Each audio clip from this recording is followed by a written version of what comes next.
Name is Mahi Shah. Okay. Hi all, my name is Mahi Shah and I'm the Director of Research at the Alternative Protein Project at Johns Hopkins. Our organization strives to advance alternative protein technology by fostering a diverse interdisciplinary community dedicated to promoting nutritious, sustainable, and equitable food systems through research, education, and entrepreneurship. We are a coalition of engineers, scientists, policymakers, entrepreneurs, writers, and other young professionals who are interested in changing the world through alternative proteins. So welcome to the first seminar of our speaker series featuring Deputy Sanah Baig. Deputy Baig has served USDA across two presidential administrations. She was appointed by President Biden to serve as the Deputy Under Secretary for Research, Education, and Economics in November 2022. In her role as Deputy Undersecretary, Deputy Baig leads the management of more than 4 billion USDA science enterprise responsible for ensuring U.S. agriculture's success through the advancement of science, technology, and innovation. Under Deputy Baig's leadership, REE is focused on increasing research and extension support for underserved communities and strengthening partnerships with minority serving institutions, advancing precision nutrition research in support of more equitable health outcomes, and positioning agricultural transformations as a fundamental solution to fighting the climate crisis. Prior to this role, Deputy Baig served for 1.5 years as the REE Chief of Staff before returning to her federal service in 2021. Deputy Baig served for 3 years as Chief of Staff for the global nonprofit, the Good Food Institute. She also served as Program Director of the National Association of Counties in Washington, D.C. Deputy Baig worked at USDA for 6 years during the Obama administration in a variety of capacities, including serving as an advisor in the Office of the Secretary, Rural Development and Marketing and Regulatory Programs, Mission Area. Deputy Baig started her federal career at the Agriculture Research Service and the National Labor Relations Board after working at the Northern Virginia Community College Woodbridge campus. She's a proud DC resident and graduate of the University of Virginia.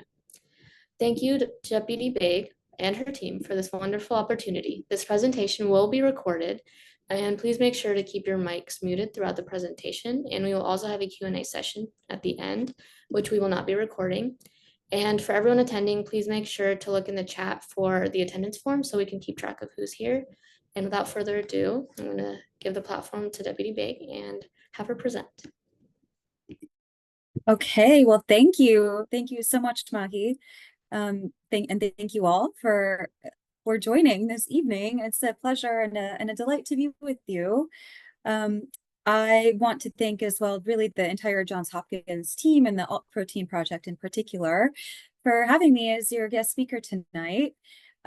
It is a huge honor to be here with you because I spend a lot of time talking to our next generation of food and ag scientists, innovators, and change makers. And I know you all are deeply passionate about this work and the opportunity to work together really to uplift what we believe is a really exciting and rapidly evolving sustainable protein innovation sector. So I'll have a chance really to talk through what I think is a big picture landscape for agriculture in the United States right now, some framing remarks, and then talk a little bit more in depth about our work to advance protein innovation research and development at the United States Department of Agriculture, and talk about some of the work that we're doing to support students as well. So I am going to go ahead and share my slides. Give me 1 second. And hoping that all of you can see that. We can see them. Perfect. Okay. So as Mahi kindly mentioned, I have the privilege of serving as USDA's Deputy Under Secretary for the Research, Education, and Economics Mission Area, which is a roughly $4 billion enterprise that's focused on science, innovation, data, economic analyses, and science coordination for agriculture across the entire federal government. And I'm super proud to have the opportunity to lead several thousands of world-class innovators who are not just developing and researching but also deploying solutions to some of our most complex intersecting agricultural challenges. And they are necessary because we have a lot of challenges, historic challenges when it comes to managing pests and disease, when it comes to more recent issues like flooding and drought and severe weather, to other challenges like becoming more climate smart and more regenerative and more resilient. So it is a delight to get to chat with you and share uh, really how the development of novel proteins fits into what has been a very aggressive future and plan that USDA under the Biden administration has been working on for the past couple of years to transform our food and agriculture systems to work really for the many and the most instead of just the few. And as I said, to highlight some of the ways that USDA is catalyzing and accelerating protein innovation in particular. So I wanted to start by offering a big picture perspective, which if you're here and you're watching, I'm imagining you know this, but it bears repeating. So the conversation that we're having today is coming at a pivotal time in agriculture, but also in our world's history. And globally, we face a pretty harsh reality when it comes to future food production in particular. And that is because we know that by 2050, we'll have roughly 2 billion more mouths to feed on planet Earth. And this is going to require not doubling our food, but more than 70% more food, 30% more water, and over 50% more energy. Our farmers and our producers are also challenged to meet the needs of our growing world while using fewer natural resources and, of course, preserving the planet for future generations. And all of this is happening in the backdrop of climate change and global instability that also affect us very deeply right here at home. And of course, all of you, we all lived through the COVID-19 pandemic, which exposed alarming vulnerabilities and bottlenecks in our domestic and global supply chains.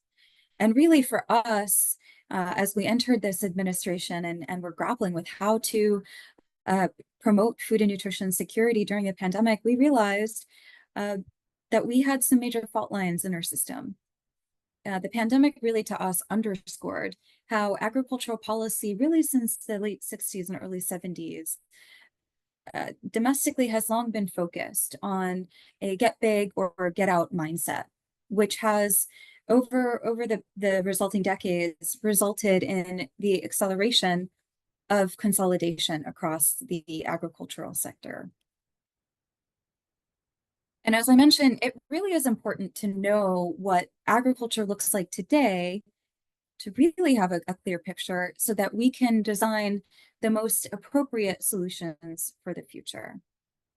So allow me to paint a picture of the overall ag landscape here in the United States with a few statistics pulled from the 2022 Census of Agriculture, which was published earlier this year. And I'll note that the Census of Agriculture, USDA, the National Agriculture Statistics Service, NASS, one of my 4 agencies, conducts this survey every 5 years. And it is the most comprehensive picture of agriculture, farms, and the people that produce food in our country and agricultural products that exist. And so we are grateful for the chance to partner with producers and organizations on the ground to collect this data.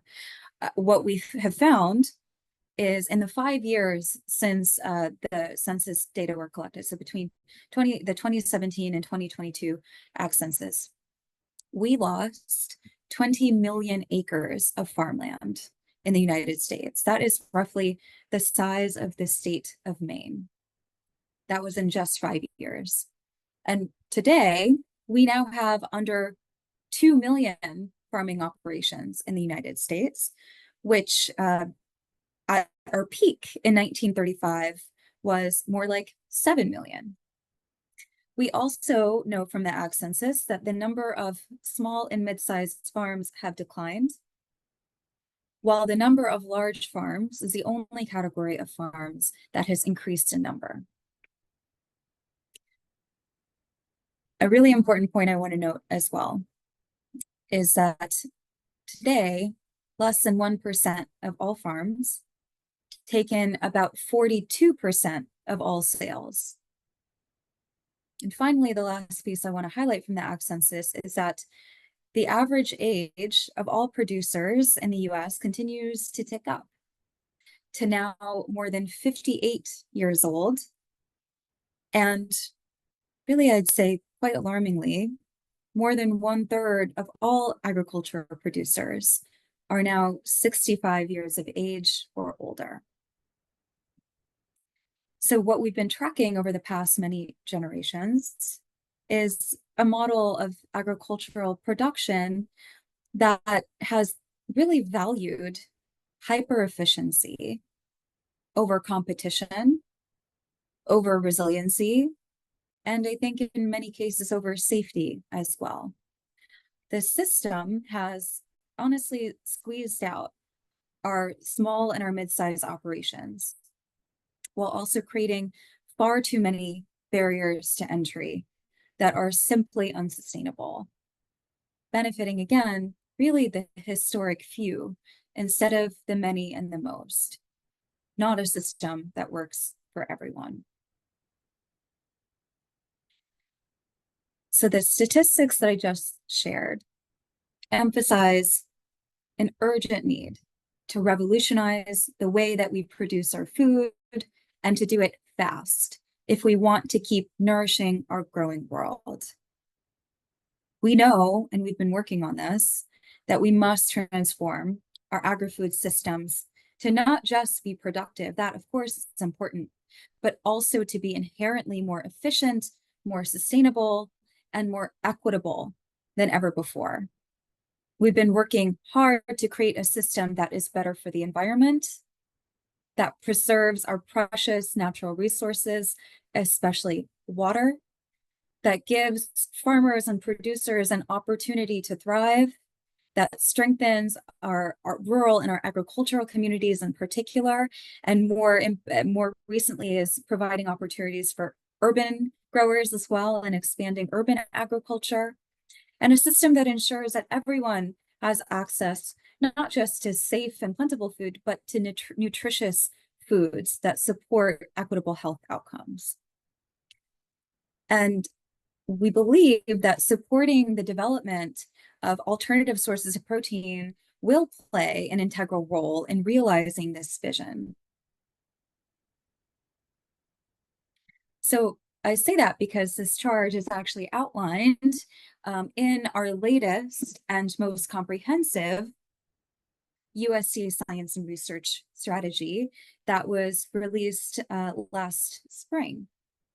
Now, this strategy is, we think, a bold 3-year vision that outlines USDA's most important, highest scientific priorities that will enable us to meet the needs of the world while simultaneously tackling those intersecting issues like climate change, food and nutrition security, and more, biodiversity loss, so many critical challenges that we're facing that we recognize we really can't solve for one problem over here and not think about the impact on other challenges. So taking a more systems and holistic approach to how we're funding and prioritizing our research and our innovation in particular. And we viewed our strategy as a call to action for everyone to join us in aligning and furthering research on the 5 specific priority areas that we have displayed on this screen, but you might not be able to see clearly here. So accelerating innovative technologies and practices, driving climate smart solutions, bolstering nutrition security and health, cultivating resilient ecosystems, and I think the most important priority, which is translating research into action. We feel very strongly that our science, our knowledge can't live on a shelf. It has to be put into practice, and we have to put that knowledge into the producers that are most in need, into the communities that will most benefit. So in this strategy, USDA actually prioritized novel foods and alternative protein R&D, citing that, quote, expanding protein sources and nutrients beyond traditional ag commodities is the key part of this work to diversify future food systems. we say that because we know we will need novel food production systems that complement our current ones to nourish a booming population while moving away from an increasingly extractive economy.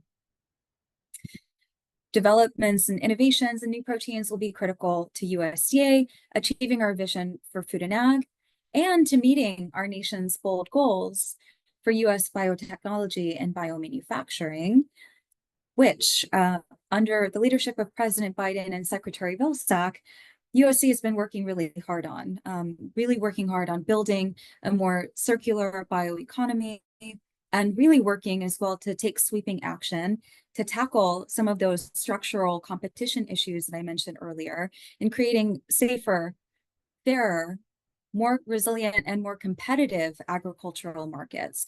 And again, protein innovation and new sources of proteins, novel proteins, are a critical component of this work. And in response to President Biden's executive order on advancing biotechnology and biomanufacturing, USDA really worked hard across the department and with other sister agencies to develop and publish a report that the White House actually issued that includes very bold goals for climate change solutions for food and agriculture innovation. So if you all have not read this report, I highly recommend that you flip through it and you take note of the bold goals that we've listed, because they're bold and they're goals for a reason. We have a vision for the future, and we want to make sure that we're partnering with the right stakeholders, students, and the research community to actually put those goals into practice and to meet them. And the report itself emphasizes a strong commitment toward R&D of novel foods, as I mentioned, that can address global hunger and malnutrition, focusing on strengthening nutrition security while reducing our greenhouse gas emissions and essentially providing consumers with more choices. The White House report calls out the need to engineer more efficient protein production systems, which includes scale-up of biotechnology-based protein while maintaining or improving the quality of these proteins. It also calls for production of novel or enhanced protein to help eliminate global hunger by 2030, which is, of course, one of our key SDGs. And all of these needs that are outlined in the report are built upon several recognitions within the report, including the acknowledgement that greater than 25% of global anthropogenic greenhouse gas emissions come from the global food system. That currently, most non-aquatic food protein is produced through energy-intensive land use practices, and that global demand for meat is at an all-time high and rising, because protein production will need to be doubled by 2050. And I think you all in particular understand that we simply cannot do this. We cannot rise to these challenges by maintaining our status quo production systems. The pie is going to get bigger. We're going to need all sources of innovation and production. So we'll need these novel processes and really, really cutting edge research, really keen partnerships to deploy and develop these solutions to drive us and to drive an entire system of sustainable proteins forward that very, very specifically use our fewer natural resources as well, understanding the huge pinch that we have on things like water as well as soil quality.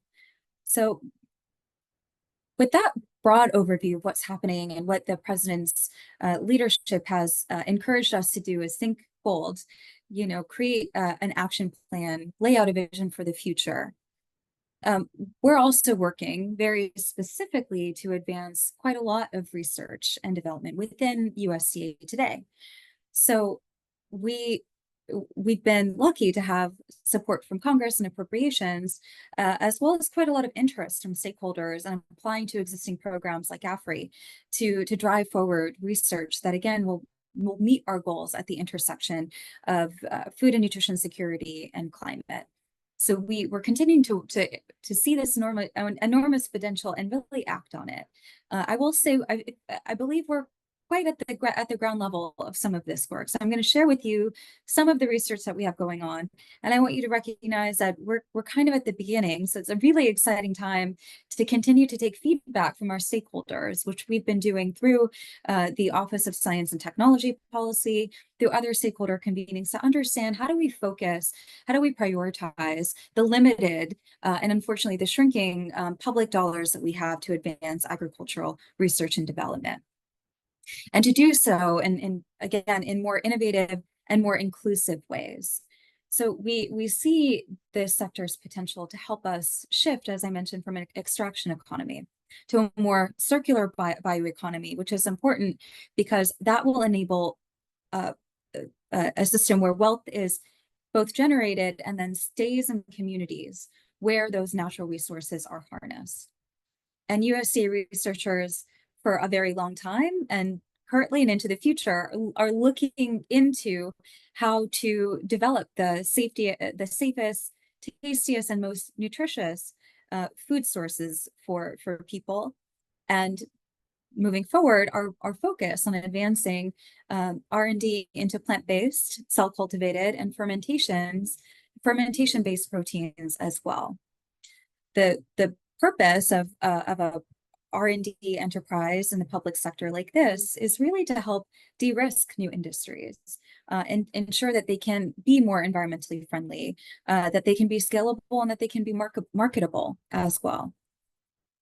So I want to flash up this map for you because it's something that I think is really exciting to show that even though we're roughly again at the ground floor of some of our work around sustainable protein innovation, we actually have quite a lot of projects underway. So since FY21 fiscal year, for those of you who are not familiar with government jargon, USDA's REE mission area, my mission area, has invested at least $48 million in alt protein R&D. With, I believe, more to come, because I mentioned there's quite a lot of interest and proposals coming in from scientists across the country who are putting forward really, really important ideas to fill white spaces in our knowledge of how to advance this sector. So specifically here on the map, USDA's Agricultural Research Service, which is our chief in-house research agency, has invested about $31.2 million across more than a dozen locations and at least 18 high-need research projects across the country. So this essential research is critical to addressing some of the most difficult scientific questions, the most essential knowledge necessary, such as plant discovery and optimization, and addressing key scaling issues. Across these projects, our scientists are, for example, developing processes to extract and utilize proteins from a whole range of new crops. They are working on developing protein texturization methods to enhance sensory characteristics of end products, which we know there's a huge need for that in this nascent stage of the alt protein sector. And we're also leveraging things like machine learning and AI to strengthen the foundations for AI-powered protein engineering across agriculture. And I'll note that ARS actually has more than 100 AI-powered and enabled projects in agriculture right now. We've been doing this work for quite some time. So let me zoom in a little bit on some of the work that has been funded through the National Institute of Food and Agriculture, NIFA, which is USDA's extramural funding agency. And NIFA, within the same period, has invested more than $17 million in alt protein research. And more than 13 million of that has been invested in accelerating the field of cellular agriculture. And a majority of this funding are really through competitive awards that universities, colleges, nonprofits, private companies, and others can apply to. As I mentioned, great and growing interest in accessing these competitive awards. So this funding includes $10 million that went to Tufts University to establish the National Institute for Cellular Agriculture. This is the first ever US government funded cell cultivated protein research center of excellence and represents USDA's first investment in this space. The Institute coordinates cellular ag R&D across 32 researchers and 7 universities across the country. And we're proud to say has already demonstrated really major progress. For example, the Institute published 13 peer-reviewed manuscripts. They established the first and only publicly available fish muscle cell line from the Atlantic mackerel. And they've used AI to develop media, scaffolds, and other biomaterials. So I want to note here that USDA's grant here and research grants like this are really catalytic, enabling large-scale, unprecedented collaboration with researchers across the country to overcome technological challenges and to leverage our role as pre-competitive and non-commercial institutions to conduct rigorous science communication as well. And again, this is exactly what publicly funded ag R&D is all about. Collaborating across organizations and sectors to develop open research and push the boundaries of our knowledge so that many can benefit and use this knowledge and science to de-risk, to advance, to scale, and to commercialize new and necessary sectors, especially in food and agriculture. So we also know that to truly maximize the benefits of new proteins, to tackle some of the world's greatest and complex challenges, while being culturally responsive and fit for purpose, it will take all of us working across all sectors on a global scale. So right now, through a huge initiative called the Agriculture Innovation Mission for Climate, or AIM for Climate, USDA and our partners are duly fostering ag innovation in alt proteins while also fighting climate change and hunger. And since its launch by President Biden in 2021, AIM for Climate partners have mobilized $17 billion with a B in climate smart ag and food systems innovation worldwide, and formed an historic climate smart ag coalition with more than 600 partners now across the world. And let me just underscore the historic nature of this effort.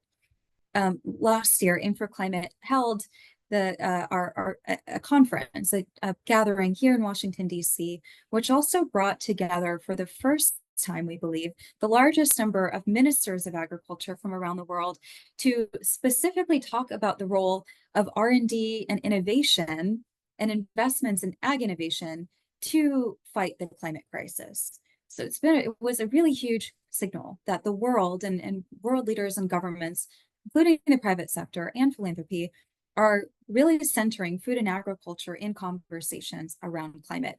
And that was also something that I very much saw at play when I was attending New York City Climate Week last week as well. And speaking of, I want to talk just briefly about innovation sprint partners, which are really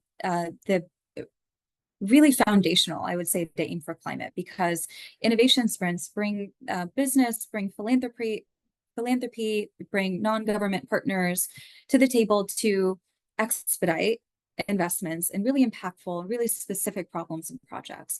So just last week at Climate Week, the Bezos Earth Fund Sustainable Protein Innovation Sprint announced that it will catalyze an over $150 million investment for alt protein R&D, which includes $100 million awarded by the Bezos Earth Fund to the 3 recently established Bezos Centers for Sustainable Proteins here in the United States and North Carolina, in London, and in Singapore.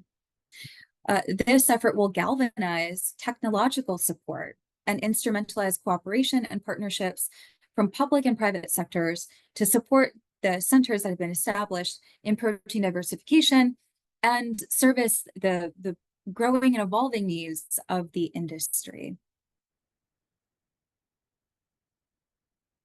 Let me continue on and talk about what we need from you and what we're trying to do to advance and build the next generation of food and ag leaders.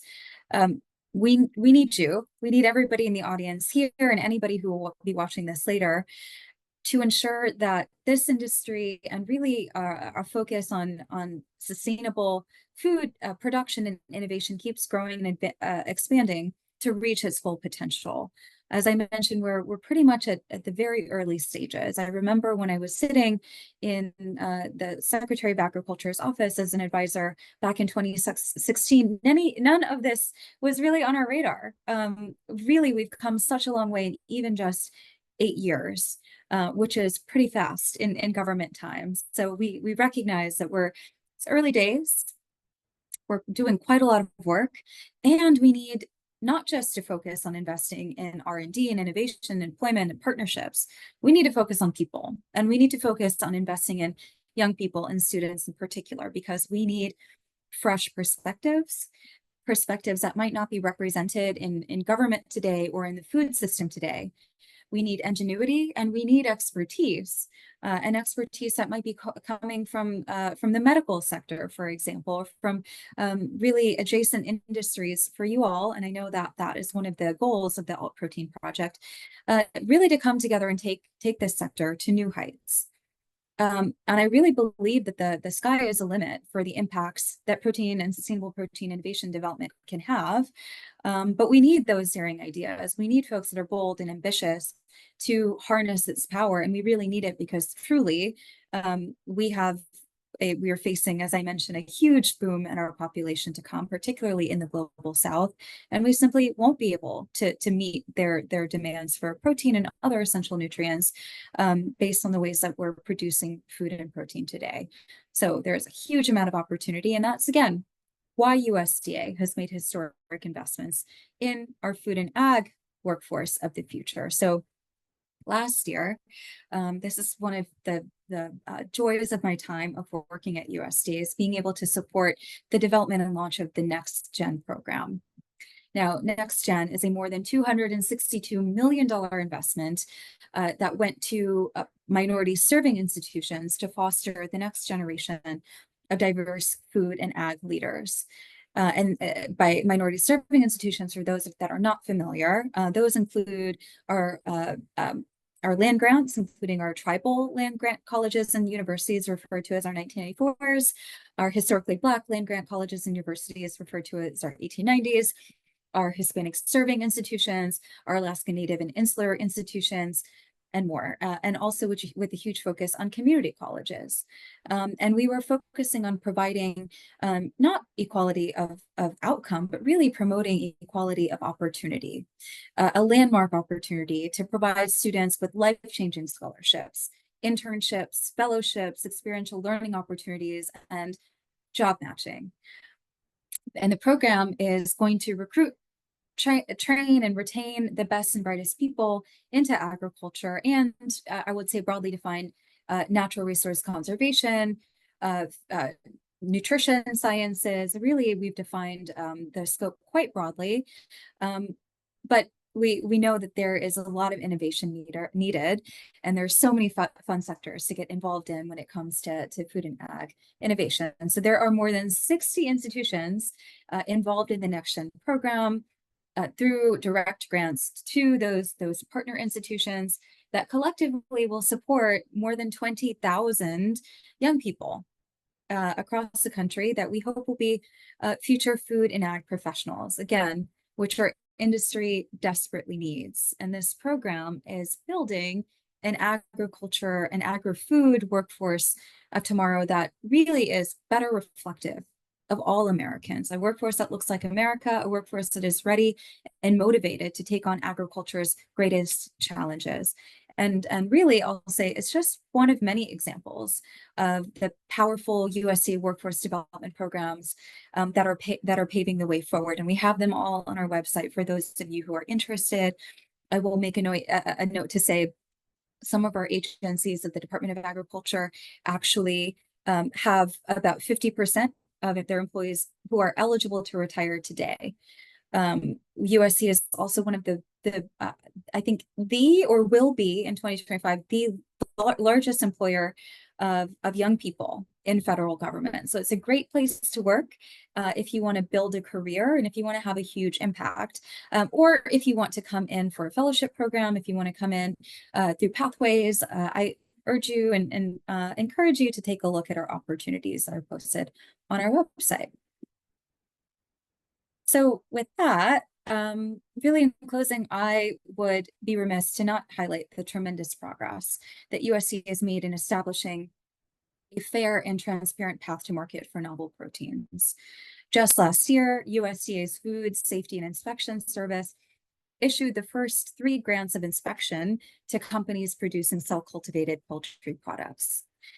Enabling these companies to produce and sell these products in the United States is a huge milestone and signals to the world that the US values food technology, innovation, and market competition, and that we intend to continue to not just invent breakthrough food and ag technologies, but to lead the world in manufacturing them here as well.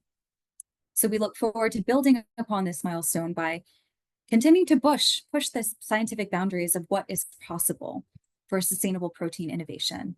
And we will work with current and rising leaders, again, like all of you, as well as governments across the world, to advance innovation in this sector and to build complementary production systems that are capable of improving food and nutrition security for all. And again, most importantly to me, we will continue to invest in the next generation of diverse food and ag professionals who will carry this work forward. So I want to thank you all so much for your time and for your attention. And now I'm excited to answer any questions that you may have for me.